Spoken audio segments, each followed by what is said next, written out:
টাঙ্গাইলের ঐতিহ্যবাহী তাঁত শিল্পে জড়িত মালিক শ্রমিকরা সারা বছর অপেক্ষা করেন ঈদ, পহেলা বৈশাখ ও দুর্গাপূজার। এই 4টি উৎসবই তাদের লাভের প্রধান উৎস। কিন্তু করোনা ও লকডাউনের কারণে গত কয়েক বছর বন্ধ ছিল অধিকাংশ তাঁত। 28 বছর যাবতীয় কাজ করি, একদিন মোটামুটি ভালোই চলছে। বর্তমানে পরিস্থিতি ভালো না, তাঁতের বাজার একবার ধ্বংস হয়ে গেছে।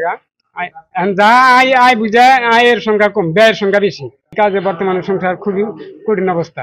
এখন যে না পারে কি করবো, আমাকে এই কাজ করে অভ্যাস হয়ে গেছে। এই জন্যই আমরা যে ডাল ভাত খাওয়া কষ্ট মাসে এই অবস্থায় চলতেছি আর কি। পয়লা বৈশাখ বা প্লাস ঈদ, এই জন্য একটু কাজের সংখ্যা একটু বেশি।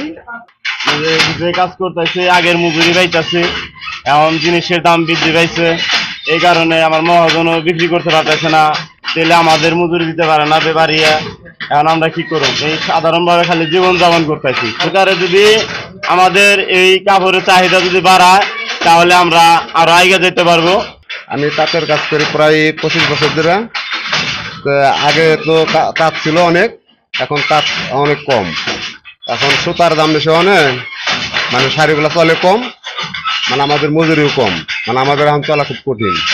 আগে যে মজুরি পাইতাম তাতে মোটামুটি চলছে, এখন যে মজুরি পাইতেছি তাও মোটামুটি মনে করেন যে সংসার চলা খুব কঠিন অবস্থা। সব জিনিসের দাম বাড়ছে, আমাকে তো পড়াশোনা মজুরি বাড়ে নাই, মজুরি যদি বাড়তো তাহলে একটা কথা ছিল। কাপড়ের কাজটা অনেক বেশি কিন্তু আমাদের মজুরিটা অনেক কম, আর এই মজুরি কম থাকার কারণে আমাদের সাংসারিক জীবনটা অনেক কষ্টের। তাই গত কয়েক বছরের লোকসান পুষিয়ে নিতে তাঁত শিল্পে জড়িতরা এবার ঈদ মার্কেটে শাড়ি তৈরিতে ব্যস্ত সময় পার করছেন। ভোর থেকে গভীর রাত পর্যন্ত তারা একাধারে তাঁত যন্ত্রে কাজ করে যাচ্ছেন।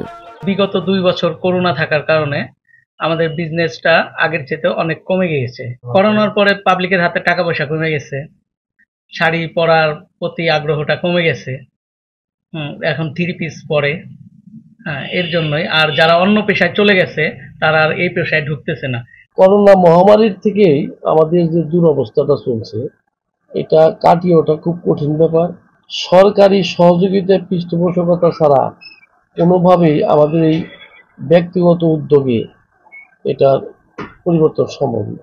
নানা প্রতিকূলতার মধ্যেও নতুন নতুন ডিজাইনের শাড়ি তৈরি করছেন তাঁত মালিকরা।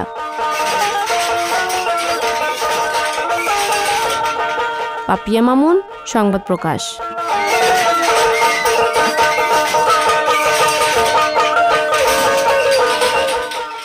সংবাদ, ফিচার ও অনুষ্ঠানের জন্য ভিজিট করুন সংবাদ প্রকাশের ওয়েবসাইট এবং যুক্ত থাকুন ফেসবুক পেজ ও ইউটিউব চ্যানেলের সঙ্গে।